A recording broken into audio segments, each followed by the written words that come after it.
Hello doctor நிகழ்ச்சியில் ஒவ்வொரு நாளும் ஒவ்வொரு மருத்துவர் நம்மளுக்காக பல்வேறு விஷயங்களை பகிர்ந்துக்காக வருவாங்க. அந்த வரிசையில் இன்றைக்கி நம்ம கூட இணைந்திருக்கிற டாக்டர் ரொம்பவே ஸ்பெஷல்னு சொல்லலாம்.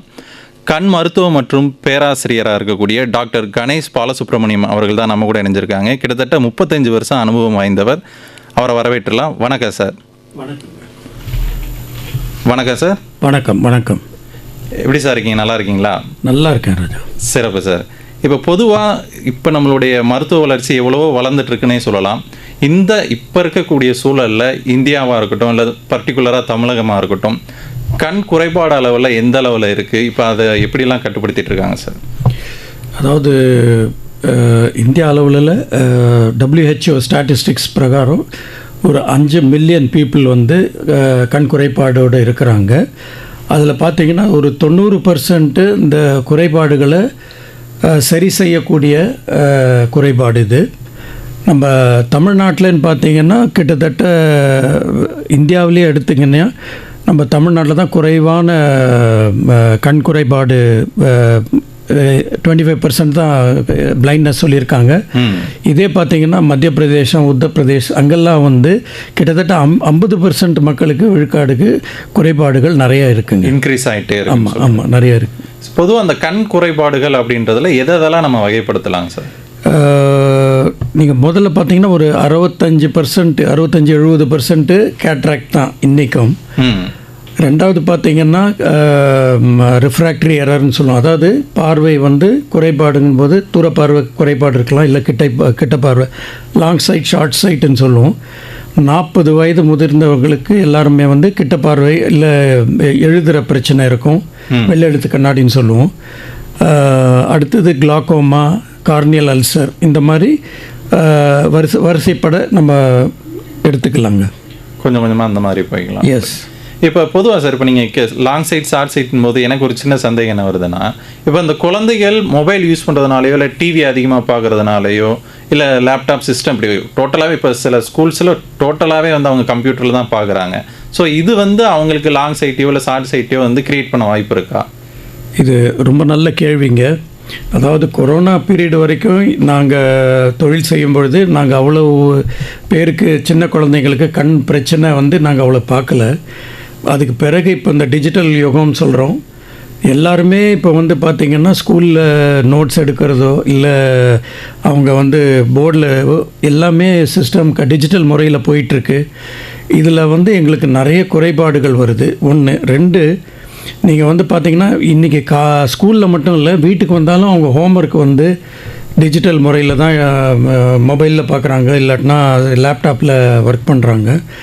இதில் கட்டாயம் எங்களோட கணிப்புப்படி பவர் கூடுறதுக்கு ரொம்ப வாய்ப்பு இருக்குது. கண் பார்வையும் பாதிப்பு வரும். அந்த நீல ஒளிக்கதிர், ப்ளூ ரேஸ்ன்னு சொல்லுவோம், அதில் அவங்களுக்கு பார்வை பாதிப்பு ஏற்படுறதுக்கு உண்டான வாய்ப்பும் ஜாஸ்தி இருக்குது.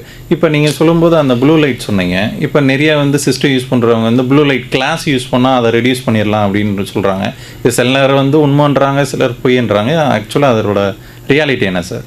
நீங்கள் இது எதுக்கு ப்ளூ லைட்டுன்னு வந்ததுனாக்கா, நீங்கள் அந்த ஒளிக்கதிர் வருது பாருங்கள், நம்ம மொபைலில் இருந்தோ சிஸ்டமில் இருந்தோ, அது ப்ளூ ரேஸ் தான் ஜாஸ்தியாக இருக்கும். அந்த ரேஸ் நம்ம கண்ணுடைய விழித்திரை இருக்குது பாருங்கள், மேக்கலான்னு சொல்லுவோம், அதில் பாதிப்பு ஏற்படுது. நாள்பட அதில் உங்களுக்கு பிரச்சனைகள் வர்றதுக்கு வாய்ப்பு மிகவும் அதிகம். சரிங்க. ஸோ அதனால் நாங்கள் கூடுமானவரை இப்போ நீங்கள் ஒன்றும் இல்லை, சிகரெட்டு பிடிக்கும்போது நம்ம பேக்கெட்டில் சிகரெட் இஸ் இன்ஜூரியஸ் டு ஹெல்த்துன்னு போடுவாங்க. அதே மாதிரி கவர்மெண்ட் கிட்ட நாங்கள் ஹெல்த் டிபார்ட்மெண்ட்டில் ரிக்வெஸ்ட் பண்ணுற ஒரே ஒரு இது என்னன்னு கேட்டிங்கன்னா, மொபைல் ஜாஸ்தி யூஸ் பண்ணாதீங்க, அது கண் பாதிப்பு ஏற்படுத்தும் அப்படிங்கிற ஒரு விழிப்புணர்வை கொண்டு வந்தாங்கன்னா ரொம்ப சந்தோஷம். Super sir. இப்போ எனக்கே நான் ஃபீல் பண்ணது எப்படின்னா, இப்போ ஒரே நேரத்திலே லேப்டாப், அதுக்கடுத்து ஃபோனு, அப்புறம் டிவி, கம்ப்யூட்டர், இப்படி 4 வகையானதை பார்க்கும்போது ஒரு மாதிரி கண் அழுத்தமாகி பின்பக்க தலையெல்லாம் ஒரு மாதிரி வலி ஏற்படுற மாதிரி இருக்கேன் சார். இது கண் பிரச்சனையா இல்லை கழுத்து நர்வு வரக்கூடிய பிரச்சனையாக இருக்குமா? இது ரெண்டுமே இருக்குங்க. முதல்ல நீங்கள் என்ன ஆகுதுன்னா, நீங்கள் ஒரு மொபைல் பார்த்துக்கிட்டு இருக்கீங்க, இல்லை லேப்டாப் பார்த்துக்கிட்டு இருக்கீங்க, கண் நொடிக்கிறதே மறந்துடுவீங்க. ஸோ அதில் வந்து என்ன ஆகுதுன்னா நீங்கள் வந்து இது வந்து ஒரு பெரிய மெஜாரிட்டி கேஸில் அதுவும் சிஸ்டம் யூஸ் பண்ணுறவங்கள நாங்கள் பார்க்குறது அந்த ட்ரை ஐஸ்ன்னு சொல்லுவோம். ஸோ அந்த கண்ணில் இருக்கிற ஈரப்பசை வந்து காஞ்சிரும். Okay sir. ஃபஸ்ட்டு ப்ராப்ளம் அதுலேயே அவங்களுக்கு உறுத்தல் வர்றது, கண் செவந்து போகிறது, ரொம்ப நேரம் பார்த்துக்கிட்டே இருந்தாங்கன்னா அதுலேயே ஸ்ட்ரெயின் வரும், கண் ஸ்ட்ரெயின் வருது. இதை தவிர கண் வந்து கண்ணாடி நம்ம பரிசோதனை பண்ணி போடலைன்னு சொல்லும் பொழுது கட்டாயம் நமக்கு வந்து அந்த பிரச்சனை வருது. அதனால தான் வந்து இப்போ நாங்கள் வந்து என்ன சொல்கிறோம்னா, ஈவன் உங்களுக்கு பவர்லெல்லாம் வந்து கிளாஸ் வந்தது ஒன்று மைனஸ் பவரோ ப்ளஸ் பவரோ வந்தால் கூட நீங்கள் அதில் சிஸ்டம் யூஸ் பண்ணும்போது blue rays affect anti glare கோட்டுன்னு சொல்லுவோம், இல்லை ப்ளூ கோட்டுன்னு சொல்லுவோம், ப்ளூ ரே கோட்டுன்னு சொல்கிறோம். அது வந்து போட்டுட்டங்கன்னா உங்களுக்கு ஒரு ப்ரொடெக்ஷன், பாதுகாப்பு, ஒரு குறைந்தபட்ச பாதுகாப்பாக நம்ம உறுதி கிடைக்கும்.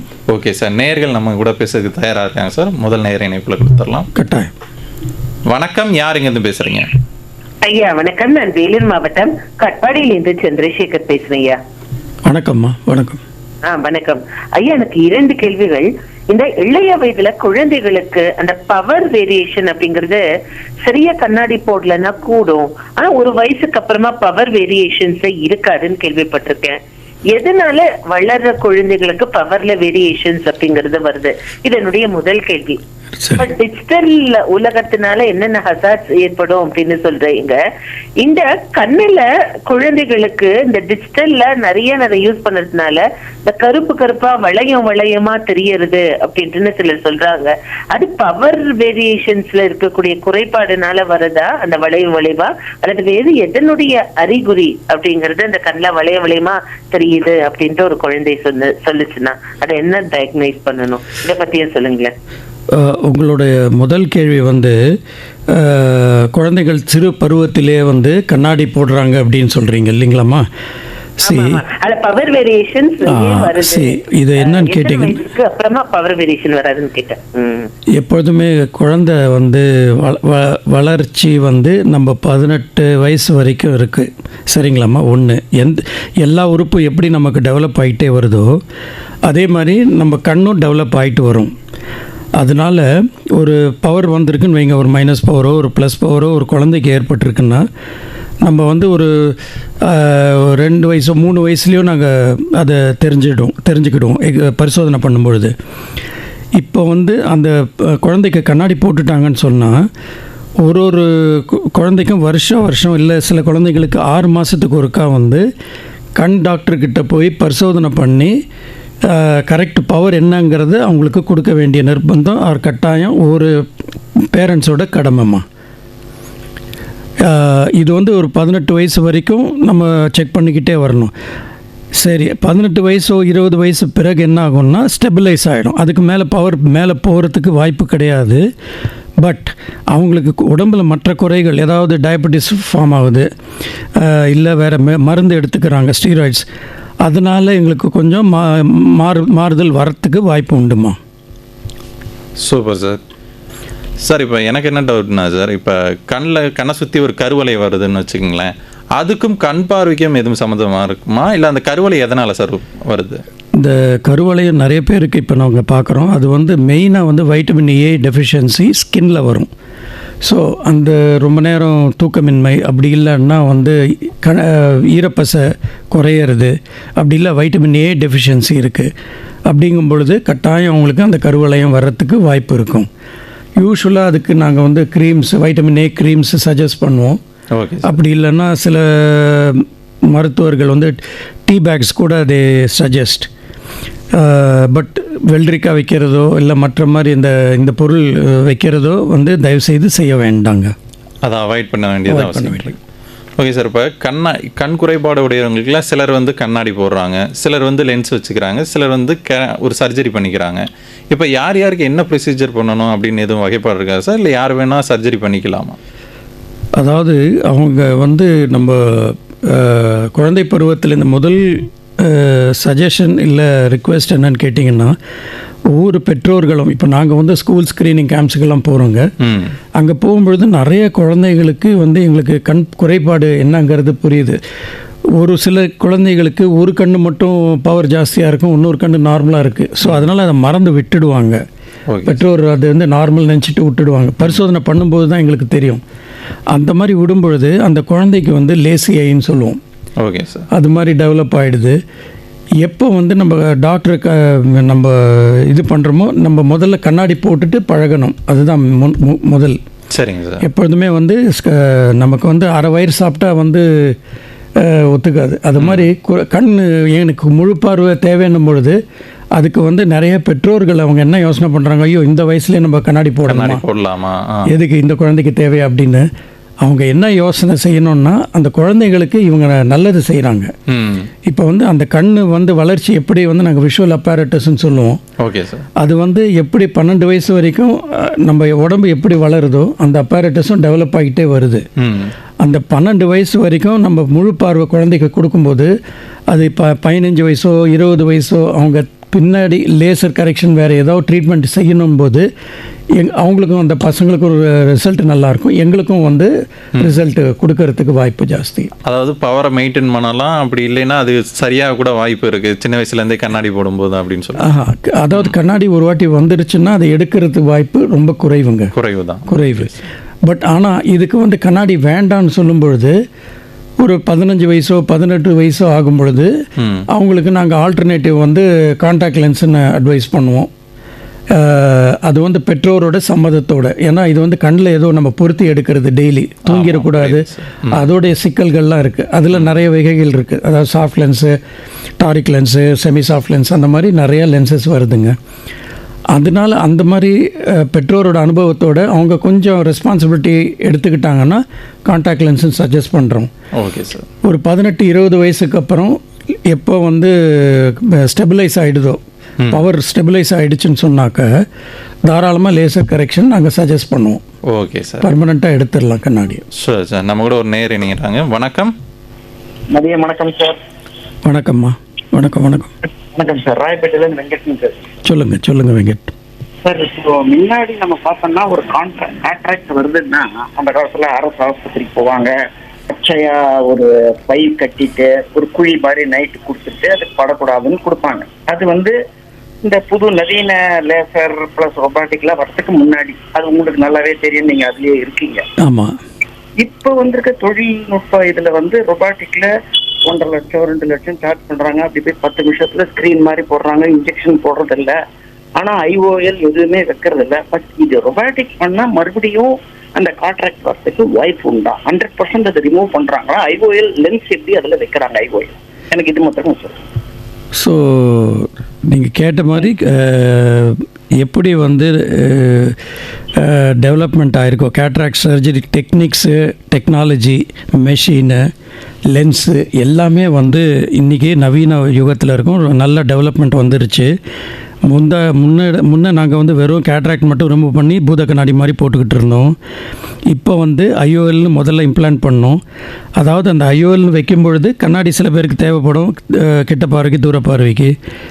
அதை வந்து நம்ம ஐஓஎல் டெவலப்மெண்ட்டில் அந்த ஐஓஎல் வைக்கும் பொழுதே உங்களுக்கு தூர பார்வை, நடுப்பார்வை, கிட்ட பார்வை, அதாவது மோனோஃபோக்கல் இம்ப்ளான்ட், மல்டிஃபோக்கல் இம்ப்ளான்ட், இல்லாட்டினா எக்ஸ்டெண்டட் டெப்த் ஆஃப் ஃபோக்கஸ் இம்ப்ளான்ட்டுன்னு இப்போ வருதுங்க ஐஓஎல். எந்த பொறை ஆப்ரேஷன் பண்ண பிறகும் அந்த லென்ஸை வைக்கும் பொழுது உங்களுக்கு எல்லா பார்வையும் வந்து கட்டாயம் நல்லா தெரியும். இப்போ வந்து robotic surgery, femto laser cataract surgery அந்த மாதிரி வந்திருக்கு. மெயினாக இதில் என்னன்னு கேட்டிங்கன்னா நம்ம ஒரு அட்வான்டேஜ், பேஷண்ட் ரொம்ப நேரம் ரெஸ்ட் எடுக்கணும் அவசியம் தேவையில்லை. ரெண்டாவது ஒர்க் பண்ணணும் அப்படின்னும் போது வித்தின் 1 வீக் கூட அவங்க வேலை செய்கிறதுக்கு ஆரம்பிச்சிருவாங்க. ஸோ அதனால் தாராளமாக செய்யலாம். ஒரு வாட்டி ஆப்ரேஷன் பண்ணிட்டோம்னா திருப்பியும் அந்த கேட்ராக்ட் வரத்துக்கு வாய்ப்பு கிடையாது. ஆனால் அந்த லென்ஸுக்கு பின்னாடி இருக்கிற தோல் வந்து நாங்கள் ஆஃப்டர் கேட்ராக்ட்னு சொல்லுவோம். அந்த தோல் தடிப்பாகும் சில பேருக்கு. ஸோ அதுவுமே நாங்கள் என்ன பண்ணுவோம்னா லேசர் முறையில் ஒரே 2 நிமிஷத்தில் விளக்கிடுவோம். ஒரு வாட்டி எடுத்துட்டோம்னா அதுக்கப்புறம் அந்த பிரச்சனையும் இருக்காது அவங்களுக்கு. நன்றி சார். ரொம்ப நன்றி. ரைட். சார், இப்போ முன்னாடி வந்து சொல்லியிருந்தீங்க, அதாவது இந்த லேசர் கரெக்ஷனை பற்றி. அதை வந்து இன்னும் கொஞ்சம் டெப்த்தாக சொல்லுங்கள் சார். யாரெல்லாம் லேசர் கரெக்ஷன் பண்ணலாம்? இப்போ ஒருவேளை லேசர் கரெக்ஷன் பண்ண முடியாதவங்க எதை சூஸ் பண்ணிக்கலாம் சார்? நல்ல கேள்விங்க. அதாவது 2 கண்டிஷன் பேசிக்காக நாங்கள் அட்வைஸ் பண்ணோம். ஒன்று வந்து 21 வயசுக்கு மேலே இருக்கிறவங்களுக்கு சஜஸ்ட் பண்ணோம். ரெண்டாவது முக்கியமாக என்னான்னு கேட்டிங்கன்னா, பவர் இப்போவும் ஒரு 6 மாதத்துக்கு கழிச்சிட்டு பார்க்குறையில் அதே பவர் இருக்குன்னா கண்ணோட வளர்ச்சி அவ்வளோதான் ஸ்டெபிலைஸ் ஆயிடுச்சுன்னு அர்த்தம். அதுக்கு மேலே வளராது. அவங்களுக்கு சில டெஸ்ட்டெல்லாம் எடுப்போம். அதாவது அவங்களோட ஈரப்பசை, இந்த கருவெளி கார்னியான்னு சொல்லுவோம், அதோட திக்னஸ் பார்ப்போம். ஸோ பவர் வந்து இப்போ 1 இருக்கலாம், 5 இருக்கலாம், 10 இருக்கலாம். எல்லாருக்குமே நம்ம இந்த லேசர் கரெக்ஷன் பண்ண முடியும்னு சொல்ல முடியாது. Okay sir. ஒரு சிலருக்கு தான் அந்த விழித்திரை, அதை கார்னியாவில் வந்து நாங்கள் வந்து லேசர் மூலமாக ரீஷேப் பண்ணுவோம். அப்போ வந்து அது ஓரளவு தான் எங்களால் செதுக்க முடியும். ஓகே. ரொம்பவும் செதுக்கினோம்னா பார்வை குறைபாடு வாழ்நாள் முழுக்க வந்துடும் பின்னாடி வர வாய்ப்பு. ஸோ அதனால் வந்து சூஸ் பண்ணும்போது நாங்கள் இவ்வளோ திக்னஸ் இருக்கணும் அப்படின்னு சொல்லிட்டு ட்ரீட் பண்ணதுக்கு பிறகு கார்னியல் திக்னஸ் அவ்வளோ இருந்தால் தான் அவங்களுக்கு ஃபர்தராக எந்த வாழ்நாள் முழுக்க எந்த பிரச்சனை இல்லாமல் இருக்கும் அப்படிங்கிறது. ஒரு சிலருக்கு வந்து ஒரு 10 டயாப்டர் இருக்கும். அவங்க கார்னியா திக்னஸ் வந்து நார்மலாக 550 இருக்கணும், அவங்களுக்கு 500 450 தான் இருக்கும். அவங்களுக்கெல்லாம் எங்களால் செய்ய இயலாது. Okay sir. அப்படி இருக்கிற பேஷண்ட்ஸுக்கு நாங்கள் சஜஸ்ட் பண்ணுறது வந்து எப்படி நம்ம கருவிழி மேலே கான்டாக்ட் லென்ஸ் வைக்கிறோமோ, ஃபேக்கிக் ஐசிஎல்னு ஒரு ப்ரொசீஜர் இருக்குது. அதாவது கண்ணுக்குள்ளாரையே நம்ம லென்ஸுக்கு மேலே இன்னொரு லென்ஸை பொருத்த முடியும். ஸோ அந்த மாதிரி சில பேஷண்ட்ஸ்லாம் நாங்கள் வந்து 16 டயாப்டர், 18 போன மாதம் ஒரு 20 டயாப்டர் ஒரு சின்ன பையன், அவனுக்கெல்லாம் கரெக்ட் பண்ணியிருக்கோம். ஒன்றும் பிரச்சனை இருக்காது. அது பெர்மனண்ட்டா சார்? பெர்மனண்ட்டாக இருக்கும். பெர்மனண்ட்டாக இருக்கும். இப்போ நார்மல் லென்ஸ் மாதிரி நம்ம எடுத்து வைக்கணுங்கிற அந்த அவசியம் இருக்காது. இது பர்மனெண்ட்டாக உள்ளே இருக்கும். இது யாருக்குன்னு கேட்டிங்கன்னா, எங்களுக்கு வந்து லேசர் ட்ரீட்மெண்ட் செய்ய முடியாதவர்களுக்கு, ஆனால் அவங்களுக்கு கண்ணாடி தேவையில்லை, கான்டாக்ட் லென்ஸே எனக்கு வேண்டாம் அப்படின்னு சொல்கிறவங்களுக்கு இந்த ப்ரொசீஜர் நாங்கள் சஜஸ்ட் பண்ணிடுவோம். Okay sir. காலர் ஒருத்தவங்கிட்ட பேசிடலாம் சார். கட்டாயம். வணக்கம், யாருங்க இருந்து பேசுகிறீங்க? ஹலோ, நமஸ்காரம், சொல்லுங்க. வணக்கம். பொன்னேரி ஜெகண்டையில இருந்து கலிநம்மல் பேசுறேன் டாக்டர். வணக்கம் டாக்டர். வணக்கங்க. வணக்கம் டாக்டர். என் ஃப்ரெண்டோட பையன் பார்த்துட்டீங்கன்னா நைட்ல தூங்குறேன்ட்டு இந்த பெட்ஷீட்டை போட்டுட்டு பார்த்து போன் கேட்ஜெட்ஸை பார்த்து என்ன ஆச்சுன்னு பாத்தீங்கன்னா அந்த கருப்பு பாப்பா அது பாத்தீங்கன்னா பெருசாயிடுச்சு சார். அதுக்கப்புறம் கண்ணெல்லாம் ஒரு மாதிரி கலங்கி போய் ஒரு மாதிரி ஆயிடுச்சு. அதுக்கப்புறம் டாக்டர்கிட்ட கண் டாக்டர்கிட்ட கூட்டு போய் காட்ட உடனே இந்த மாதிரி பண்ணதுனால அந்த பாப்பா பெருசாயிடுச்சு. கண்ணாடி ஒண்ணு கொடுத்தாங்க. கண்ணாடி போட நாள் அடைவில் இது வந்து சரியாயிடும், கம்மியாகும் அப்படின்னு சொல்லி கொடுத்தாங்க. இது வந்து எனக்கு என்ன கேள்வினா, இது கேட்ஜெட்ஸ் எல்லாம் பார்க்கும்போது எதனா தனிப்பட்ட கண்ணாடி எதனா போட்டு பார்த்தா நல்லதா? அது எப்படி சார், அதை பத்தி சொல்லுங்க. 2 வகையான கண்ணாடி இருக்குங்க ஐயா. அதாவது முதல்ல என்ன கேட்டிங்கன்னா, கேட்ஜெட்ஸ் பார்க்கறத தவிர்க்கிறது நல்லது. ஆமா, புரியுதுங்களா? ஏன்னா சிறு குழந்தைகள் இப்போ வந்து படிப்பு எல்லாம் பாத்தீங்கன்னா அதுலதான் வருது முக்கியமா. இந்த பசங்களுக்கு கண்ணாடி எதனா சேஃப்டி கண்ணாடி எதனா இருக்கா, வந்திருக்கா? அதை பத்தி நல்ல கேள்வி. இப்போ நாங்க குழந்தைகளை திருத்துறதா வாத்தியாரை திருத்துறதான்னு எங்களுக்கு புரியலைங்க. ஸோ ஏன்னா சில விஷயங்கள் வந்து நம்ம மொபைல் பார்க்கறதுனால அந்த கதிர் வந்து கட்டாயம் வந்து அஃபெக்ட் ஆகுங்க கண்ணு. Okay sir. அதனாலே இப்போது ஜப்பானில் ஒரு ஸ்டடி பண்ணியிருக்கிறாங்க. அதில் என்ன கருத்து வெளிப்பட்டிருக்குதுன்னா, குழந்தைங்க சாயந்தரம் ஒரு 2 மணி நேரமோ ஒரு 2.5 மணி நேரமோ வெளியே போய் விளையாடும் பொழுது அவங்களுக்கு இந்த பவர் கூடுறது ஓரளவு குறையுது அப்படின்னு சொல்லி ஒரு படிப்பு வந்திருக்கு எங்களுக்கு ரிசர்ச்சில். அதனால் இன்றைக்கி என்ன ஆகிடுச்சுன்னா, குழந்தைங்க வந்து ஸ்கூல்லேருந்து வர்றாங்க, வந்துட்டு மொபைலில் கேம்ஸ் விளையாடுறாங்க, இல்லாட்டினா நைட்டு ஹோம்ஒர்க்கு மொபைல்லே பண்ணுறாங்க. ஸோ அந்த மாதிரி இருக்கிறதில் பவர் கூடிக்கிட்டே போகிறது நிறையா. புரியுதுங்களா? அதாவது கண்ணோட பார்வை பாதிப்பும் இருக்கும், நமக்கு வந்து பவரும் ஜாஸ்தி ஆகிட்டே போகுது. ஸோ இது வந்து நாங்கள் வந்து இதை ஸ்டடி பண்ணுறதுக்கோ இல்லை பவர் மேலே கூடாமல் இருக்கிறதுக்கோ சில முறைகள் நாங்கள் செய்வோம். மயோப்பியா கிளினிக்னு இருக்கும் எங்ககிட்ட. ஸோ அங்கே வந்து சில சொட்டு மருந்து போடுவோம், இல்லாட்டினா ட்ரீட்மெண்ட் கொடுப்போம். அவங்களுக்கு வந்து மேற்கொண்டு ஜாஸ்தி போகாமல் நாங்கள் தடுக்கிறதுக்கு முயற்சி பண்ணுவோம். பட் வந்த பவரை வந்து எங்களால் குறைக்க முடியாது. சரிங்களா? Okay okay, thank you sir. தேங்க்ஸுங்க சார். இப்போ நீங்கள் சொல்லும்போது அதிகமாக பயன்படுத்துகிற வார்த்தை இந்த பவர் கூடுறது அப்படின்றது. இந்த பவர் கூடுறதுன்னா என்ன சார் அது? அதாவது வயசில் வந்து -1 -2 -3 அந்த மாதிரி மேலே போயிட்டே இருக்கும்.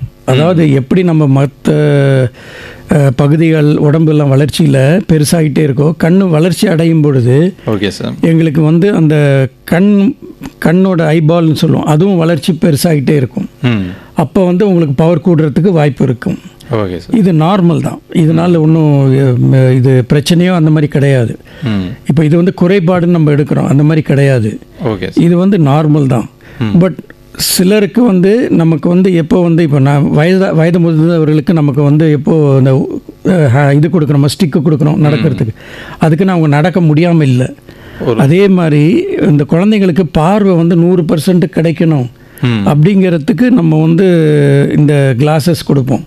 Okay sir. இது வந்து நம்ம வந்து நிறைய ஃபேமிலிஸில் என்ன பண்ணுறாங்கன்னா ரெகுலர் ஐ செக்கப் பண்ணுறது இல்லை. ஒரு சிலர் வந்து எனக்கு ஸ்கூலில் இருக்க 10th 11th 12th படிக்கிறதுக்கு டைம் கூட இல்லை, அதனால் வரல, அந்த மாதிரி கவனக்குறைவாக விட்டுடுறாங்க. அவங்களுக்கு தான் பாதிப்பு ஜாஸ்தியாக இருக்குது.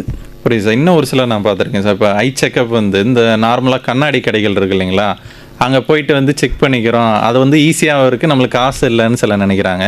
இது எந்த அளவுக்கு சார் ஒர்த்தபிள் தானா, இல்லை அதில் ரிஸ்க் இருக்கா? நீங்கள் கேட்ட கேள்வி நல்ல கேள்விங்க. நான் வந்து நான் இப்போ ஒரு சம்பவம் ஒன்று நடந்தது இன்றைக்கி, நான் அதை வந்து நான் உங்ககிட்ட பகிர்ந்துக்கிறேன். அதாவது நம்ம என்ன பண்ணுறோம், அவசரத்துக்குன்னு கண்ணாடி கடைக்கு போயிடுறோம், பார்க்குறோம்.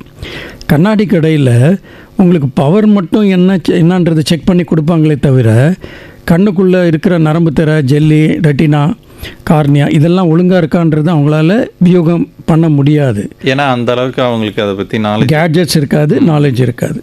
ஸோ அப்படி இருக்கும் பொழுது இன்றைக்கி வந்து ஒரு 21 வயசு பாப்பா ஒன்று திடீர்னு ஒரு வாரமாக ஒரு ரைட் ஐயில் எனக்கு வந்து பார்வை ஒரு பாதி பார்வை தான் தெரியுது அப்படின்னு சொல்லிட்டு வந்தாங்க. அது ஃபுல்லாக டைலேட் பண்ணிவிட்டு செக் பண்ணும்போது முதல் கண் விழித்திரையிலேருந்து பின்னாடி ரெட்டினா வரைக்கும் நாங்கள் செக் பண்ணும்பொழுது ஒரு லெஃப்ட் ஐயில் பார்த்தீங்கன்னா வீக் ஸ்பாட்ஸ் நிறையா இருக்குது. இந்த பாப்பாவுக்கு பவர் வந்து -5 -4ங்க. யூஸ்வலாக வந்து இந்த மாதிரி மைனஸ் பவர் உள்ளவங்க வந்து டைலேட் பண்ணி செக் பண்ணிக்கிறது நல்லது. ஏன்னா உள்ளே வந்து சில பேருக்கு வந்து வீக் ஸ்பாட்னு சொல்லுவோம், ரெட்டினல் ஹோலு இல்லை லேட்டிஸ் டீஜெனரேஷன், அந்த மாதிரி சில வீக் ஸ்பாட்ஸ் இருக்கும். அதை கவனிச்சுட்டு நம்ம உடனே வந்து ட்ரீட் பண்ணிட்டோம்னா இவ்வளோ விழித்திர டிட்டாச்மெண்ட் ஆகிற வரைக்கும் பிரச்சனை இருக்காது. நாங்கள் இந்த பொண்ணுக்கு டைலேட் பண்ணி பார்க்கும்பொழுது விழித்திரை கிழிஞ்சிருந்தது ஒரு ஒரு 180 டிகிரிஸ். எதனாலன்னா வீக் ஸ்பாட் டெவலப் ஆகி இவங்க கவனிக்காமல் கண்ணாடி கடையில் போய் ஒரு மாதத்துக்கு முன்னாடி கண்ணாடி போட்டு வந்திருக்காங்க. பட் கவனிக்காமல் விட்டதுனால இந்த விழித்திரை பிரிஞ்சுட்டு ரெட்டினல் டிட்டாச்மெண்ட் சர்ஜரி இன்றைக்கி காலையில் பண்ணியிருக்கோம். நல்ல வேளை அடுத்த கண்ணில் வந்து வீக் ஸ்பாட்டை வந்து நாங்கள் இப்போது லேசர் மூலமாக க்ளோஸ் பண்ணிட்டோம். ஓகே. ஸோ அதனால் நான் என்ன சஜஸ்ட் பண்ணுவேன்னா கண்ணாடி கடைக்கு போகலாம், தப்பு கிடையாது. பட் ஆனால் கட்டாயம் நீங்கள் வந்து டாக்டர் வருஷத்துக்கு ஒரு வாட்டியாவது ஃபுல்லாக பரிசோதனை பண்ணிடுறது நல்லதுங்க. அதிகப்படியான கண் எரிச்சல் இருக்குது இல்லை பிரச்சனை இருக்குன்றவங்க சின்ன சின்ன இது மாதிரி பண்ணாமல் ஒரு மருத்துவரை போய் சந்திச்சுக்கிட்டோம் அப்படின்னா ஒரு கிளாரிட்டி கிடைக்க வாய்ப்பு இருக்குது. நல்லது சரி சார். அடுத்த நேரத்தை பேசலாம் சார். கட்டாயம். வணக்கம், யாருங்கன்னு பேசுகிறீங்க? வணக்கம், இணைப்பில் இருக்கீங்க, பேசுங்க. ஓகே, வணக்கம். ஹலோ, வணக்கம். வணக்கம்ங்க சார். நான் என்னுடைய பேர் டி அனந்தராமன், கேளம்பாக்கம். சொல்லுங்க சார். எனக்கு பிறவிலேருந்து நல்லாதான் இருந்து ஒரு ஃபீவர் வந்ததால ஐசைட் ப்ராப்ளம் வந்தது. அப்போ பார்க்கறதுக்கு எங்களுக்கு அவ்வளோ இது இல்லை. 8வது படிக்கும்போது நாங்கள் செக் பண்ணி பார்த்தோம். சரிங்க. -22 இருந்தது அப்போவே. ஓ சரிங்க. அது அப்படியே இன்க்ரிமெண்ட் ஆகி இப்போ ஒரு கொஞ்ச நாள் கழிச்சு ஒரு 20 வருஷம் நாங்கள் காண்டாக்ட் லென்ஸ் போட்டுருந்தோம். டெய்லி மார்னிங் போறது ரிமூவ் பண்றது, அது ஒரு 20 இயர்ஸா போட்டுருந்தோம். சரிங்க. ஒரு தர்ஷன் ஐ கிளினிக் அண்ணா நகர்ல பார்த்து சரிங்க அது போட்டு நின்றோம். இப்போ நடுவில் ஒரு டைம் ஏதோ ஒரு ஆக்சிடென்ட் ஆயிடுச்சு. சரிங்க. அதுல வந்து ரைட் ஐல வந்து விஷன் கொஞ்சம் கம்மி ஆயிடுச்சு. சரிங்க. ரெண்டாவது ஒரு உண்மையும் உங்களுக்கு சொல்லிடுறேன். சரி. அது என்னன்னா அரவிந்த ஆசிரமம்னு ஒரு இடத்துல எக்ஸசைஸ் பண்ணா ஏதோ கொஞ்சம் கம்மியாகும்னு சொன்னாங்க. சரி. அது ஒரு 1 இயர் பண்ணேன். அது வந்து டாக்டர் சொல்லலை, இருந்தாலும் நான் அதை சொல்லிடுறேன். சரிங்க. அதுவும் இப்போ எனக்கு ஆகி இப்போ 54 வயசு ஆயிடுச்சு. சரிங்க. ஆனா இப்போ 26 இருக்கு, -26 இருக்கு. பார்வை எப்படி இருக்கு ஐயா? பார்வை வந்து சுத்தமா படிக்கிற இதே இல்லை. 54 வயசு ஆகுது.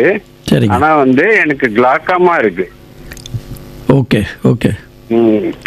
லைட் டிராப்ஸ் ஊத்தி நிக்கிறோம். சரிங்க. என்னுடைய கேள்வி என்னன்னா, எனக்கு இந்த இப்போ இருக்கிற கண்ணாடி எடுத்துட்டு கேட்ராக்ட் பண்ணா பார்வை வருமா?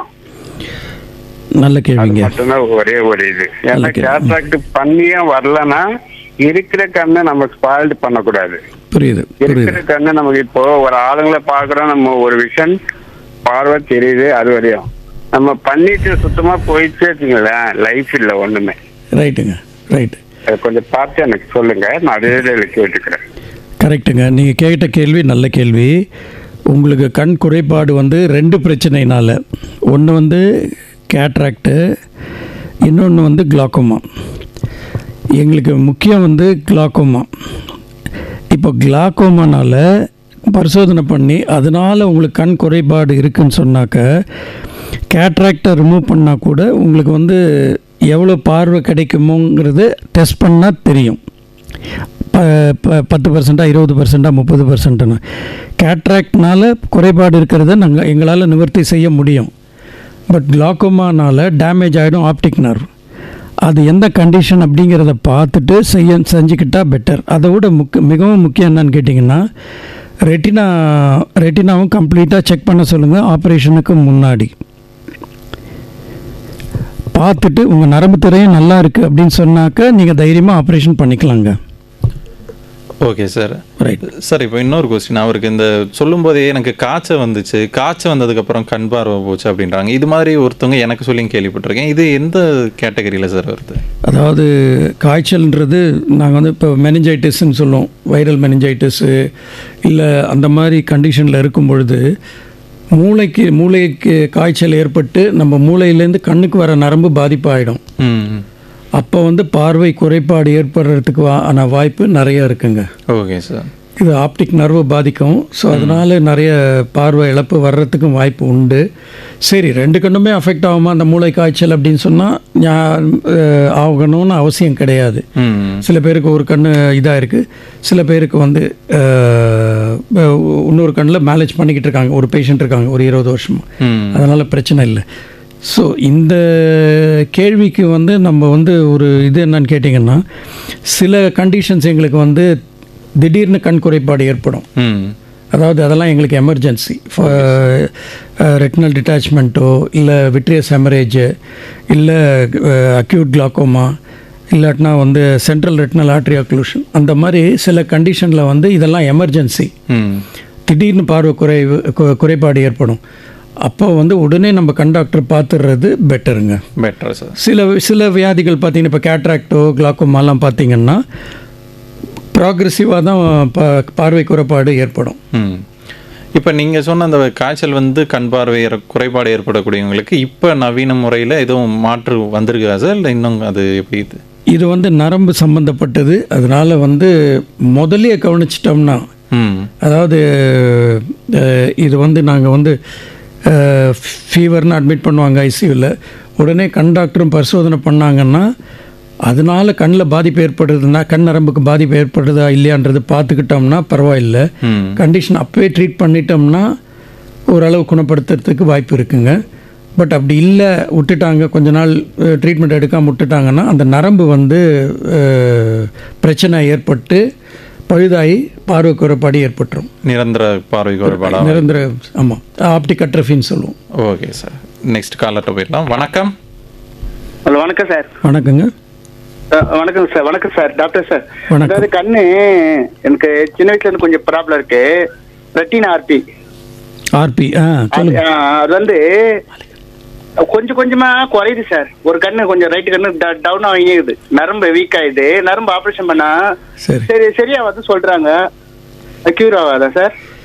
இதில் அதாவது இதெல்லாம் வந்து மரபணு ஜெனட்டிக் டிசீஸ்ன்னு சொல்லுவாங்க. குறைபாடு வந்து அதாவது உங்கள் முன்னோருக்கு யாருக்காவது இருந்திருக்கும். யூஸ்வலாக வந்து பெண்கள்லாம் வந்து கேரியர்ஸு மேல்ஸ் தான் அஃபெக்ட் ஆகும். இதில் வந்து அதாவது அதிலே 3 வகை இருக்கும். எங்களுக்கு வந்து டாமினன்ட் ரிசெசிவ், எக்ஸ்லிங்க்ட் ரிசெசிவ்னு 3 வகை இருக்கும். அந்த ஜெனட்டிக் ஸ்டடி பண்ணும்பொழுது உங்களுக்கு பார்வை குறைவு நிரந்தரமாக குறைஞ்சிருமா, இல்லை சில பேருக்கு பாதியில் நிற்கும், அந்த மாதிரி இருக்கும். அது முழுசாக நாங்கள் பரிசோதனை பண்ணும் பொழுது எங்களுக்கு நீங்கள் எந்த கேட்டகரியில் வரீங்கன்னு தெரியும். அதுக்கு பிறகு நாங்கள் ட்ரீட்மெண்ட் கொடுப்போம். இது பெரும்பாலும் வந்து இந்த ஃபீல்ட் ஆஃப் விஷன்னு சொல்லுவோம், பார்வையனோட பரப்பளவு அது வந்து குறைஞ்சிக்கிட்டே வரும். இது மாலைக்கண் நோயின்னு பேர். சரிங்களா? இது வைட்டமின் ஏ டெஃபிஷியன்சியில் நிறைய பேருக்கு இந்த மாதிரி வருங்க. Okay sir, okay sir. அதை புற வந்து ஆபரேஷன் பண்ணுது சார் 2 கண்ணுக்கும். அது பண்ணலாம், அது வேற இது வேறங்க. பண்ணிட்டு இப்போ ஒரு கண்ணு கொஞ்சம் நல்லா தெரியுது, ஒரு கண்ணு கொஞ்சம் கம்மியா இருக்குது, அது சுத்தமா டவுன் ஆகிடுது. அதாவது சொந்தத்துல மேரேஜ் பண்ணிருக்காங்க எங்க அப்பா அம்மா, அது அப்படி இருக்கறனால அப்படி வருதுன்னு சொன்னாங்க சார். அதே தாங்க. அது வந்து இப்போ வந்து நாங்கள் வந்து அதுக்கு தீர்வு வந்து வைட்டமின் ஏ முதல்ல கொடுத்துக்கிட்டு இருந்தோம். இப்போ வந்து ஸ்டெம் செல் தெரப்பி அந்த மாதிரி ரிசர்ச்லாம் நிறைய போயிட்டுருக்கு. கட்டாயம் இதுக்கு ஒரு முடிவு வரும்னு நாங்கள் நம்புகிறோம். Okay sir, okay sir. Right. Okay sir, அடுத்த காலர். ஓகே சார், இப்போ மரபணு ரீதியான நோய்கள் அப்படின்னா கண் நோய்கள் எதெல்லாம் சொல்லலாம் சார்? இவர் இப்போ சொன்னார் பாருங்கள், கஞ்சனட்டல் நைட் பிளைண்ட்னஸ், இல்லாட்டினா மாலைக்கண்ணு ரெட்டினைட்டிஸ் பிக்மெண்டோசா, இல்லை கஞ்சனட்டல் கிளாக்கோமா பிறவிலே வரும், கஞ்சனட்டல் கேட்ராக்ட்ஸ் பிறவிலே இருக்கும். பிறந்த குழந்தைங்களுக்கே கேட்ராக்ட் இருக்கும். Okay sir. அந்த மாதிரி இல்லை, பிறந்த குழந்தைகளுக்கே கண் நீர் அழுத்தம் கிளாக்கோமான்னு சொல்லுவோம், அந்த வியாதி இருக்கும். ஸோ இந்த மாதிரி டிசீசஸ் இப்போ ஏன் நம்ம மயோப்பியாவே பார்த்தீங்கன்னா ஹெரிடிட்ரி, இந்த மைனஸ் பவர் போடுறாங்க இல்லைங்களா? இப்போ -22ன்னு சொன்னார் ஒருத்தர். அவங்க முன்னோர்கள் கட்டாயம் யாருக்காவது இது இருந்திருக்கும், இந்த இஷ்யூ இருந்திருக்கும். Okay sir. அது முந்தின தலைமுறை இல்லைன்னா கூட அதுக்கு முந்தின தலைமுறையாக இருந்தால் யாருக்காவது கட்டாயம் இருந்திருக்கும். அடுத்த நேயர். வணக்கம். வணக்கம், யாருங்க இருந்து பேசுறீங்க? ஹலோ. ஹலோ, வணக்கம். ஆவடியிலிருந்து ராணி பேசுறேன். சொல்லுங்கம்மா. டாக்டர்கிட்ட பேசலாமா? சொல்லுங்கம்மா. சொல்லுங்க டாக்டர். வணக்கம் டாக்டர். இந்த கான்டாக்ட் லென்ஸ் வைக்கிறாங்கல்ல, அது வந்து டாக்டர்கிட்ட போய் தான் வைக்கணுமா, அல்லது ஆப்டிகல்ஸ்ல இருக்குல்ல அது போய் வைக்கலாமா doctor? Contact lens contact lens நீங்கள் டாக்டர் பரிசோதனை பண்ணிவிட்டு நீங்கள் அதுக்கு பிறகு நீங்கள் டாக்டர்கிட்ட வைக்கலாமா, கான்டாக்ட் லென்ஸு வைக்கலாமான்றது கடையில் வைக்கலாமான்றதையும் கேட்டுக்கலாங்கம்மா. ஒரு வாட்டி கரெக்டாக கண்டு செக் பண்ணிடுறது நல்லது. அதுக்கப்புறமா பண்ணால் தான் நல்லது அப்படின்னு சொல்லுவீங்களா? ஆமாம்மா. கான்டாக்ட் லென்ஸு அவங்களுக்கு பொருந்துதா இல்லையா, புரியுதுங்களா? சில பேருக்கு பொருந்தும், சில பேருக்கு பொருந்தாது. ஸோ அதுக்கு பல வகை கான்டாக்ட் லென்ஸ் இருக்குது. ஸோ அது எது இவங்களுக்கு பொருந்தும் அப்படிங்கிறத டாக்டர்கிட்ட கேட்டுட்டு அதுக்கப்புறம் நீங்கள் எங்கே வாங்கிக்கணுமோ வாங்கிக்கலாம். ஆனால் ஆப்டிகல்ஸ்லாம் போட்டிருக்காங்கல்ல, அந்த மாதிரி கான்டாக்ட் லென்ஸ் பொருத்துறாங்க அப்படின்னு, அப்படி போய் பொருத்தக்கூடாது அப்படிங்களா டாக்டர்? செக் பண்ணிட்டு போடுறது பெட்டர் இல்லைம்மா? Okay doctor. Okay, thank you doctor. கட்டாயம். சில நேரங்களில் சார், இப்போ மருத்துவருக்கு செலவு பண்ணுறதுக்குன்னு ஒரு ஸ்பீஸ் வருது, ஆனால் இந்த ஆப்டிகல்ஸில் வந்து அது இல்லை அப்படின்ற மைண்ட் செட்டில் நிறைய பேர் இங்கே போனால் டக்குன்னு செக் பண்ணி கொடுத்துருவாங்க, இல்லை இவங்களே போட்டு விட்டுருவாங்க அப்படின்ற ஒரு மைண்ட் செட் இருக்குது. இது எப்படி சார் பார்க்குறீங்க? இன்றைக்கி வந்து எல்லா இடத்துலையும் வந்து ஆப்டிக்கல் ஷாப் வந்தாச்சு. ஸோ இதில் என்னன்னா, மக்களுக்கு வந்து இன்றைக்கி இருக்கிற அவசர உலகம், ஒரு பொறுமைன்றது மக்கள்கிட்ட இல்லை. ஸோ அதனால் நமக்கு வந்து டைம் சேவ் ஆகும். டாக்டர்கிட்ட போனால் 6 நாள் ஆகிடுது, அதனால் உடனே நம்ம பார்த்துடலாம் அப்படிங்கிற எண்ணத்தில் போகிறாங்களே தவிர, என்னோட அட்வைஸ் வந்து அட்லீஸ்ட் ஒரு வாட்டியாவது டாக்டர் போய் பார்த்துடணும், வருஷத்துக்கு ஒரு வாட்டி. நீங்கள் அவசரத்துக்கு போய் செக் பண்ணிக்கிறீங்க, அந்த நேரத்துக்கு பரவாயில்லை. பட் இப்போ நான் சொன்னேன் இன்னைக்கு காலையில் நடந்த ஒரு நிகழ்ச்சி, அந்த மாதிரி பிரச்சனையோடு வரும்பொழுது எங்களுக்கு இன்னும் அதை சரி பண்ணுங்கிறது பெரிய விஷயம். கண்டிப்பாக சார். அது முதல்ல நம்ம பார்த்துட்டோம் அப்படிங்கிறது பெட்டர். இப்போ நிறைய பேர் இப்போ வந்து ஆப்டிக்கல் ஷாப்பில் போய் கண்ணாடி வாங்குறாங்க, தப்பு சொல்லலை. என்கிட்ட வந்து ஆப்டிக்கல் ஷாப்பில் சில பேர் கொஞ்சம் மிஸ்டேக் ஆகி கூட வரும். கண்ணாடி ஒன்று பவர் இதுவாக இருக்கலாம், டிஸ்பேரிட்டி இருக்கலாம், அப்படி இல்லைன்னா பொறுத்துறது மேனுஃபேக்சரிங்கில் பிரச்சனை வரலாம். ஸோ எதுன்றது கொஞ்சம் பார்த்துக்கிட்டு போடுறது பெட்டர் சார். சில நேரங்களில் ஏதோ ஒரு சின்ன தடங்கள் ஏற்படுது, இல்லை ஏதோ அதில் மிஸ்மேட்ச் ஆகுது அப்படின்னும் போதாச்சும் அவங்க டாக்டர்கிட்ட வந்துட்டால் நம்ம பிரச்சனையை ஈஸியாக சரி பண்ணுறதுக்கு வாய்ப்பு கிடைக்கும். கட்டாயம் அப்போ தான் டாக்டர்கிட்டே வருவாங்க. ரைட். வணக்கம், யாருங்க இருந்து பேசுகிறீங்க? இணைப்பில் இருக்கீங்க, பேசுங்க. வணக்கம். ஹலோ, சொல்லுங்க சார், யார் எங்கேருந்து பேசுறீங்க? நான் சித்தமல்லி ராஜமணி பேசுறேன் சார்.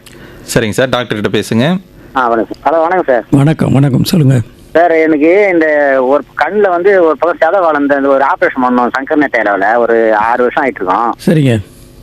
திருப்பி இந்த பக்கத்துல அதே மாதிரி வளருது, திருப்பி அதே மாதிரி பண்ணிடணுமா?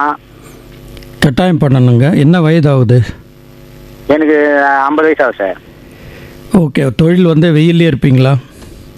ஆமாம், மாரலாமே ஏற்பாடு வெயில்னா இருக்கும் கொஞ்சம். அப்போது சதை வளர்கிறதுக்கு வாய்ப்பு ஜாஸ்திங்க. தாராளமாக செஞ்சுக்கிறலாம், தப்பு கிடையாது. சரி, அதே மாதிரி ஒரே ஒரு டவுட்டு, அதாவது இந்த இலவசமாக பண்ணுறதுக்கும் இல்லை காசு கட்டி போகிறதும் வித்தியாசம் இல்லை சார்? இந்த புற குடிக்கிறாங்களா? ஆமாம். அது இலவசமாக அந்த டாக்டர் அவங்க சொன்ன சங்கனத்தில் ரெண்டுமே ஒன்று தான் சொல்கிறாங்க, ஆனால் அது எப்படி இருக்குது சார்? அதுதான் கேட்க. கரெக்டுங்க. அதாவது நீங்கள் வந்து உடுப்பிலையும் சாப்பிட்லாம், டாஜ் ஹோட்டல்லையும் சாப்பிட்லாம் இல்லைங்களா? அது உங்கள் சாய்ஸ் தானே இல்லைங்களா? ஸோ அதாவது நீங்கள் போய் பண்ணுறதுனால தரக்குறைவு இருக்காது. அதனால் கண்ணுன்னு வரும்பொழுது யாருமே வந்து டாக்டர்ஸு ஃப்ரீயாக பண்ணுறாங்களோ நம்ம செலவு பண்ணி பண்ணுறோமோ கொஞ்சம் கருத்தை எடுத்து தானே பண்ணுவாங்க இல்லைங்களா? ஆமாங்க சார். ஆமாம் சார். அதுதான் முக்கியம். சரி சார். சரிங்க சார், தேங்க்யூ சார். இப்போ இவர் சொல்லும்போதே இது கேள்விப்பட்டுறது, இதில் பொதுவாக வந்து ஒரு சந்தேகமாக சொல்லுவாங்க சார். அதாவது ஒரு கண்ணில் ஆப்ரேஷன் பண்ணிட்டீங்கன்னா நீ அடுத்து கொஞ்ச நாள் இன்னொரு கண்ணிலையும் ஆப்ரேஷன் பண்ண சொல்லுவாங்க அப்படின்ற ஒரு டாக் இருக்கும். இது எப்படி சார்? அது அந்த அளவுக்கு கரெக்டாக வருதா இல்லை அது எப்படி சார்? அதாவது இன்றைக்கி காலகட்டத்தில், ஒரு காலத்தில் நாங்கள்லாம் வந்து நாங்கள் ப்ராக்டிஸ் பண்ண ஆரம்பிக்கும் பொழுது ஒரு கண் ஆப்ரேஷன் பண்ணோம், அது நல்லா குணமாயிடணும், ஒரு 6 மாதம் 1 வருஷம் ஆகும், அதுக்கு பிறகு அடுத்த கண் அப்படி பண்ணிக்கிட்டு இருந்தோம். அடுத்த கட்டத்தை பார்த்தீங்கன்னா தையல் போடுற முறை வந்தது, இசிசின்னு சொல்லுவோம். அந்த முறையில் பண்ணும்போது ஒரு மாதம் இல்லை 2 மாதம் அதில் அடுத்த கண்ணு பண்ணலாம் அப்படின்னு சொல்லிட்டு, இப்போ நவீன முறையில் ஒரு 2 மில்லிமீட்டர் துவாரத்தில் நாங்கள் போய் ஆப்ரேஷன் பண்ணிட்டு வரோம், லேசர் முறையிலையோ இல்லை ஃபேக்கோன்னு சொல்லிட்டு. ஸோ இதில் வந்து நமக்கு ரெக்கவரி பீரியட் ஜாஸ்தி. ஒன்று.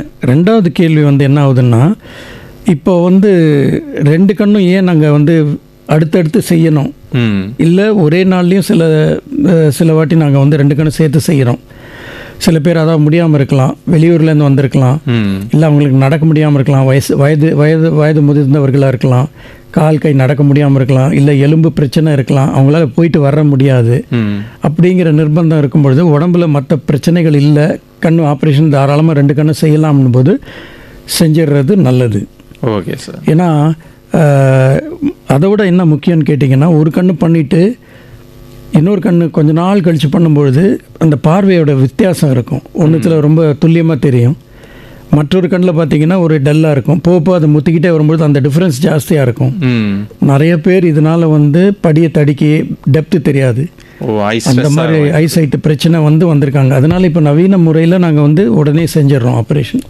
ஒன்று செஞ்சு அதில் மக்களுக்கு டைமும் சேவ் ஆகுது, ரெண்டாவது சம பார்வை கிடைக்கிது. Super sir. ரைட்டுங்க. வணக்கம், யாருங்க இருந்து பேசுகிறீங்க? வணக்கம், உங்கள் பேர் சொல்லுங்கள். மேடவாக்கத்துல சித்ரா. சொல்லுங்கம்மா. வணக்கம்மா. இது இந்த சொந்தத்துல கல்யாணம் ஆகி வருதுன்னு சொன்னீங்கல்ல? ஆமா. அது பெண்களுக்கு கல்யாணம் பண்ணி இந்த மாதிரி பாதிப்புல இருந்து கல்யாணம் பண்ணி குழந்தைலாம் நல்லா தான் பிறந்து இருக்கிறாங்க. அந்த மாதிரி இது மாதிரி முன் தலைமுறையில இருந்தா வரும்ன்றீங்களா? அந்த மாதிரி எதனா அந்த பெண்ணு அந்த வீட்டுக்கு போய் அந்த குழந்தைங்க நல்லா பிறந்து அந்த குழந்தைங்க அந்த மாதிரி ஏதாவது பாதிப்பு இருக்குமா சார்? அதாவது இது வந்து ஜெனட்டிக் இஷ்யூஸ் இருக்குன்னு வைங்க. இப்போ ஏற்கனவே வந்து ஒரு மாலைக்கண் நோய் இருக்குது, இல்லைன்னா மற்ற இந்த பிறவிலே கண் நரம்பு வீக்காக இருக்குது, இல்லை கண் சிறுத்து இருக்குது. அப்படிங்கும் பொழுது பார்த்துட்டு திருமணம் பண்ணுறது நல்லது. சரி, ரெண்டாவது சந்ததி, அதாவது அடுத்த செகண்ட் ஜெனரேஷன் சொல்லுவோம், அவங்களுக்கு வரும்பொழுது ஒன்று அவங்க கேரியர்ஸாக இருக்கலாம், அப்படி இல்லை அவங்களுக்கு பாதிப்பு இருக்கலாம். மூன்றாவது தலைமுறைன்னு வரும்பொழுது அவங்களுக்கு வர்றதுக்கு வாய்ப்பு இருக்கும் 25%, சில பேருக்கு இல்லாமையும் இருக்கலாம். புரியுதுங்களாம்மா? ஸோ அதனால தான் வந்து முன்காலத்தில் பார்த்தீங்கன்னா ஃபேமிலியில் யாருக்கும் ஹெல்த் இஷ்யூஸ் இருந்ததா, இல்லை அவங்க முன்னோர்களுக்கு ஏதாவது பிரச்சனை இருக்கா அப்படிங்கிறது கேட்டு தெரிஞ்சுக்குவாங்க. ஏன் சார் சொல்லுங்க. அந்த பெண்களுக்கு தான் சார் அந்த பாதிப்பு இருந்து கல்யாணம் ஆகி குழந்தை நல்லா இருக்கு. கரெக்டுமா? அது சொல்லல, அதனால பாதிப்பு வரும்னு சொல்றீங்களா? அந்த அடுத்த தலைமுறைக்கு வரும்ன்றீங்க. கேரியராக இருக்கலாம். அது நீங்கள் கண் டாக்டர் பார்த்துட்டு ஆலோசனை, அதாவது அந்த சந்ததி அடுத்த சந்ததி 2 பேருமே பார்த்துட்டு ஒரு கவுன்சில் பண்ணிங்கன்னா தான் சில பேருக்கு வரும். 50% விழுக்காடு வரலாம், 50% இல்லாமல் இருக்கலாம். அவங்க வெறும் கேரியர்ஸாக இருக்கலாம். புரியுதுங்களாம்மா? ஸோ அதனால நான் பார்த்தோம். சரி சார், நான் ஒரு நிமிஷம் சார். சொல்லுங்க. நாங்க பார்த்தோம் செக் பண்ணோம். சரிங்கம்மா. செக் பண்ணதுக்கு அவங்க உங்க மாமி, அதாவது அப்பா சைடுல இருக்கிறவங்க எல்லாம் நல்ல மாதிரி இருந்தா குழந்தைங்களுக்கு எந்த பாதிப்பும் இருக்காது, தலைமுறைக்கும் எந்த பாதிப்பும் இருக்காதுன்னு சொன்னாங்க. இதுக்கு வைத்தியம் இருக்கா சார்? இதுக்கு வைத்தியம் கண்டுபிடிக்கலையா சார்? இந்த மாலை கண்ணுக்கு, இந்த கிளாக்கோமாக்கு எல்லாமே நமக்கு பாதிப்பு தான் சார். நரம்பு பாதிப்பு. அதாவது எதுவுமே சில இதெல்லாம் நமக்கு இப்போ மாலைக்கண் நோயின்னு இருக்குன்னு வைங்களேன், அதுலேயே பல வகைகள் இருக்குதுமா. அதில் சிலதெல்லாம் பார்வை கடைசி வரைக்கும் இருக்கும், பிரச்சனை இருக்காது. இல்ல சார், கொஞ்சம் கொஞ்சமா குறைஞ்சி கொண்டு போய் சுத்தமா இல்ல, ஒரு 10-15 வருஷமா சுத்தமா. சிலருக்கு கம்ப்ளீட்டாக போயிடும். ஏன்னா அதில் 2 நரம்பு அணுக்களில் 2 இருக்குது, ராட்ஸ் அண்ட் கோன்ஸ்ன்னு சொல்லுவோம். அதில் மாலையில் பார்க்குற நரம்பு அணுக்களுக்கு பேர் ராட்ஸ். அதோடைய பிரச்சனை என்னன்னு கேட்டிங்கன்னா, சீக்கிரமே அது இப்போ நம்ம உயிர் 70-80 வயசு வரைக்கும்னா அந்த ராட்ஸோட லைஃப் ஒரு 50-60 தான் இருக்கும்மா. ஸோ அதனால் அந்த கொஞ்சம் கொஞ்சமாக குறைஞ்சிட்டு அந்த பார்வை போயிடுது. ஆமாம் சார். சிலருக்கு நம்ம வைட்டமின் ஏ கொடுத்து சரி பண்ணிகிட்ருக்கோம். இப்போ அதுக்கு ரிசர்ச் நிறையா போயிட்டுருக்குங்கம்மா. அதாவது ஸ்டெம் செல்ஸு வேறு டைரெக்டாக பிரெயினுக்கு, கண் பார்வையிலேருந்து மூளைக்கு நரம்பில் நம்ம இமேஜ் செலுத்த முடியுமா அப்படின்னு அந்த ரிசர்ச் போயிட்டுருக்குமா. இன்னொன்று ஜெனட்டிக் கவுன்சிலிங் கூட பண்ணுறாங்க இப்போது, ஜீன் தெரப்பின்னு சொல்கிறோம். அது இப்போதான் வந்திருக்கு. அதுக்கு சரி சார், 10 சொன்னீங்களா? அதுக்கு எதுவும் வைத்தியம் ஒன்றும் கண்டுபிடிக்கலையா சார்? 10 சொன்னீங்களே, கொஞ்சம் கொஞ்சமா போயிடும்னு சொன்னீங்க. இல்லைம்மா. அதாவது அதில் அதான் நான் சொன்னேன், உங்களுக்கு எந்த வகை, அதாவது ஆட்டோசோமல் டாமினண்ட்டா, ரிசசிவா, எக்ஸ்லிங்க்ட் ரிசசிவா, எந்த வகையில் இருக்குன்னு ஜீன் ஸ்டடி பண்ணால் தான் தெரியும். ஸோ அதில் அந்த சிவியாரிட்டி, சில பேருக்கு அவங்க ஆர்பி இருக்கும், மாலைக்கண்ணும் இருக்கும், அவங்க பாட்டில் தொடச்சா போயிட்டே இருக்கும். ஒரு சிலருக்கு மட்டும் சிவியர் வெரைட்டி இருக்கும், அவங்களுக்கு பாதிப்பாயிடும். புரியுதுங்களாம்மா? புரியுது சார். ஆனா இந்த கொஞ்சம் கொஞ்சமா போனது அது சுத்தமா போயிட்ட அப்புறம் டாக்டர் கிட்ட போய் எதுவும் பண்ண முடியாது இனிமேல். கஷ்டமா. Thank you sir. சரிங்கம்மா. சரி. அடுத்த நேயர். வணக்கம், யாருங்க இருந்து பேசுறீங்க? ஹலோ, திருவாரூர் சூரியநாராயணன் பேசுறேன். சொல்லுங்க. வயசு 64 ஆகுது. இப்போ சங்கர் நேரத்தில் பார்த்தேன், ஒரு 8 வருஷமா கண்ணு பார்வை சுத்தமா இல்லை. சரிங்க. எதனால இல்லை? அவங்க அவங்க என்ன சொன்னாங்கன்னாக்கா, டிசீஸ் ப்ராப்ளம் உனக்கு குடும்பத்தில் சின்ன இருந்துருக்குது, அதனால உங்களுக்கு கொஞ்சம் கொஞ்சமாக குறைஞ்சி வந்துருக்கு. நரம்புலேருந்து வரல, நரம்பு மூளையில் வேற நரம்பு கட்டாக இருக்கு, இதுவாக இருக்கு. இனிமேட்டு இருக்குது அப்படியே மெயின்டைன்ஸ் பண்ண வேண்டியது தான். ஒரு 2-3 வருஷம் பொறுத்து வாங்கன்னு சொன்னாங்க. சரிங்க. நான் இப்போ ஒரு 4-5 வருஷம் ஆகி போச்சு, போல 2வது போல. சரிங்க. அது எதனா இம்ப்ரூவ்மெண்ட் என்ன இருக்காது, அதுக்கு அப்டேட் ஆயிருக்கா? அது ஃபஸ்ட்டு என்ன உங்களுக்கு என்ன நோய், ஏதாவது ஆப்டிக் நர்வ் டிசீஸு சிறு வயதுலேருந்து இருக்கா, இல்லை நடுவில் பாதிப்பு ஏற்பட்டிருக்கா? இல்லை, சிறு வயசுலேருந்து நான் 55 வயசு வரைக்கும் நான் எல்லா வேலையும் செஞ்சுன்னு இருந்தேன். ஸ்மோக்கிங்லாம் உண்டுங்களா? ஆமாம், அதெல்லாம் கிடையாது, எந்த பழக்கம் கிடையாது. பழக்கம் இல்லை. சரி. எந்த பழக்கம்லாம் கிடையாது. ஆல்கஹால் இதெல்லாம் முதல் சின்ன டாக்டர்லாம் பார்த்தேன். அப்புறம் எல்லாம் சொன்னாங்க, அங்கே போய் பாப்பா எல்லாம் சரி பண்ணுவாங்க, அங்கே பெரிய டாக்டர் இருக்காங்க. நாங்கள் போனோம் போனேன். ஓகே. அவங்க லாஸ்ட் என்ன சொன்னாங்க, மூளையிலேருந்து வர நரம்பு கண்ணில் உனக்கு பார்வை டிசீஸ் ப்ராப்ளம் குடும்பத்தில் யாரும் இருந்திருக்கான், சின்ன வயசுல இருந்திருக்குது, ஆனால் உங்களுக்கு தெரியல, வயசாக அது காட்டிருக்கு அப்படின்னு சொல்லிட்டு சொன்னாங்க. அவங்கள கண்டினியூ பண்ணி பாருங்கள். சிலது நரம்பு பழுதாயிடுச்சுன்னு சொன்னால் அது நம்ம திருப்பியும் ஆப்டிக் நரம்புன்னு சொல்லுவோம். பழுதாயிடுச்சுன்னா அதை திருப்பி ட்ரீட் பண்ணுறது கஷ்டம்யா. அதான் சொன்னாங்க நரம்புலாம் வந்துச்சாரு. ஒரு கண்ணு தான் இருந்தது முதல்ல. சரிங்க. அப்போ கொஞ்சம் கொஞ்சமா அப்புறம் 2 கண்ணுமே ஒரே மாதிரியா இருக்கு. யாரும் இப்போ வந்து தனியா எல்லாம் போக முடியாது. யாராவது தொடங்க போனா வீட்டுல மொத்தம் நம்மள நானே பார்த்துக்கிட்டேன். சரிங்க சரிங்க. வந்து ஏன்னா அதை ஏன்னா ட்ரீட்மெண்ட் பண்ண முடியுமா, இது புதுசா என்ன வந்துருக்குதா என்ன சொல்லிட்டு கேட்கலாம் உங்கள்ட்ட. இல்லை வேறு மாதிரி தான் இது கொண்டு போக முடியும் எங்களால். ம் சரிங்க. சார் இப்போ அதிகமாக நான் கேள்விப்படுறது இந்த டயாபெட்டிக் ரெட்டினோபதி அப்படின்னு சொல்கிறாங்க. அது எதனால் சார்? பொதுவாகவே சர்க்கரை நோய் வர்றவங்களுக்கு இது பாதிப்படைய வாய்ப்பு இருக்குங்களா, இல்லை சில கேட்டகரிஸ் மட்டும் வருமா? அதாவது ஒரு காலத்தில் நாங்கள் வந்து டயபெட்டிஸ்னால் ஒரு 60 வயசு 70 வயசில் தான் பார்த்துக்கிட்டு இருந்தோம். இப்போ வந்து 30 வயசுலேயே டயபெட்டிஸ் வர்ற ஆளுங்கள்லாம் இருக்குது நிறைய பேர். இப்போ இருக்கிற டென்ஷன்னு ஒர்க் ஸ்ட்ரெஸ்ஸுனால. ஸோ இது வந்து சர்க்கரை நோயின்றது அதுவும் வந்து அதோட ஜீன் அவங்க இதில் இருக்கும், ரத்தத்தில் இருக்கும். சிலருக்கு 50 வயசில் வரலாம், 30 வயசில் வரலாம். ஜுவனைல் டயபெட்டிஸ்ன்னு சொல்லுவோம். சில பேருக்கு 10 வயசுலேயே வருது. ஸோ இது இந்த சர்க்கரை நோய் வந்து எவ்வளோக்கு எவ்வளோ குணப்படுத்தி கட்டுப்பாட்டில் வச்சுருக்கிறோமோ, இது வந்து நம்ம ஜுரம் மாதிரி கிடையாதுங்க. அதாவது மருந்துக்கு மாத்திரை கொடுத்து உடனே தீர்வு அப்படி கிடையாது. இந்த சர்க்கரை வியாதிங்கிறது எவ்வளோக்கு எவ்வளோ சுகரை கண்ட்ரோலில் வச்சுருக்கிறோமோ அவ்வளோக்கு அவ்வளோ பாதிப்பு கம்மி. அதே மாதிரி இந்த சர்க்கரை நோயின்றது வந்து கண், ஹார்ட்டு, கிட்னி, நரம்பு 4மே பாதிப்பு ஏற்படும். ஸோ இதில் வந்து நம்ம வந்து வந்துருச்சு டயபெட்டிக் ரெட்டினோபதி வந்துருச்சு. எப்போ வருது? சில பேர் வந்து என்கிட்ட 20 வருஷம் 30 வருஷம் கூட ரெட்டினா இஷ்யூ இல்லாமல் இருக்காங்க. எதனாலனா ஸ்ட்ரிக்ட் கண்ட்ரோல் டயபெட்டிஸு, அதனால உணவு கட்டுப்பாடுனால. வேறு சில பேர் வந்து 4 வருஷத்துலேயே கண் பார்வை குறையுது. பார்வையோட பிரச்சனை ஜாஸ்தியாகி இரத்த குழாய்கள் அடிபட்டு அதுக்கு ட்ரீட்மெண்ட் பண்ண வேண்டிய நிர்பந்தம் ஏற்படும். ஒன்று நம்ம புரிஞ்சிக்க வேண்டியது, அவங்க எந்த அணுகுமுறையாக இருந்தாலும் மெயினாக அவங்க பார்க்க வேண்டியது சர்க்கரையோட அளவு கான்ஸ்டண்ட்டாக செக் பண்ணிக்கிட்டு அது கண்ட்ரோல்லே இருக்குன்னு சொல்லும் பொழுது பாதிப்பு கம்மி. Okay sir. எப்போ வந்து அவங்களுக்கு சர்க்கரையினால் மேலே கீழே போகுதோ, டயபெட்டிக் ரெட்டினோபதி வேரியஸ் ஸ்டேஜஸ் இருக்குது. Pre proliferative stage, advance stage அப்படின்னு பார்வை இழக்கிற ஸ்டேஜும் இருக்குது. பிளைண்ட் ஆகிடுவாங்க சில பேர். ஸோ அதனால் அவங்கெல்லாம் கட்டாயம் வந்து 6 மாதத்துக்கு ஒருக்கா கண் விழித்திரையை கட்டாயம் செக் பண்ணுறது நல்லதுங்க. Okay sir. நிறைவான நேயர். வணக்கம், யாருங்க இருந்து பேசுகிறீங்க? வணக்கம், பேசுங்க, சொல்லுங்க. Hello sir. வணக்கம் சார். வணக்கம் வணக்கம் சார். நான் சென்னையிலேருந்து ஜாஃபர் பேசுகிறேன் சார். சொல்லுங்க சார். என்னுடைய பார்வை எனக்கு இப்போ 38 வயசு வயது இருக்கு. சரிங்க. சரிங்களா. எனக்கு பார்வை வந்து கம்மியாயிடுச்சு சார். என்னன்னா டாக்டரை போய் செக் பண்ணேன். சரி.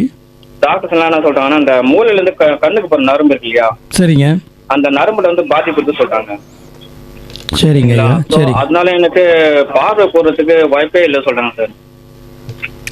கண்ணாடி போடாலும் உங்களுக்கு சான்சஸ் இல்லை, ஆப்ரேஷன் பண்றதுக்கும் வாய்ப்பு இல்லை, எதுவுமே உங்களுக்கு சொல்யூஷனே இல்லை சொல்றாங்க எல்லா டாக்டர்ஸும். லாஸ்ட் டைம் ஒரு 6 மாசம் முன்னாடி கூட போய் செக் பண்ணேன்.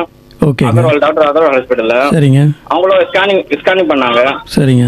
ஸ்கேனிங் பண்ணிட்டு அதுல ஏதோ அது ரெட் ஏதோ காட்டுது சொன்னாங்கல்ல ஸ்கேன் ரிப்போர்ட்ல. அந்த ரெட் வந்தா உங்களுக்கு ஒன்றும் செய்ய முடியாது சார். கிரீன்ல வந்தா ஏதோ ட்ரீட்மெண்ட் பண்ணலாம் சொல்லி கைவிட்டாங்க எனக்கு. ஓஹோ. சரிங்களா. ஆமா. இப்போதைக்கு எனக்கு பார்வை வந்து மங்கலா தெரியுது, எனக்கு தெரியல. ரைட்டுங்க. நீங்கள் என்ன யோசனை பண்ணணும்னா இருக்கிற பார்வை கீழே குறையாமல் இருக்கிறதுக்கு என்ன செய்யணும் அப்படிங்கிறது யோசனை பண்ணுங்க. Okay sir. இப்போ நவீன சிகிச்சை எதுவுமே இல்லையா சார் இதுக்கெல்லாம்? அதான் எதில் நரம்புலையா ரெட்டினாலையா இல்லைன்னா ஆப்டிக் நரம்புலையா எதில் பாதிப்புன்றதை பார்த்துக்கிட்டு தான் சொல்ல முடியும் ஐயா. நரம்பு தான் சார் சொன்னாங்க. எனக்கு நரம்புலாம் பாதிப்பு, அதனால எதுவுமே சான்ஸ் இல்லை சொன்னாங்க. ஆமா.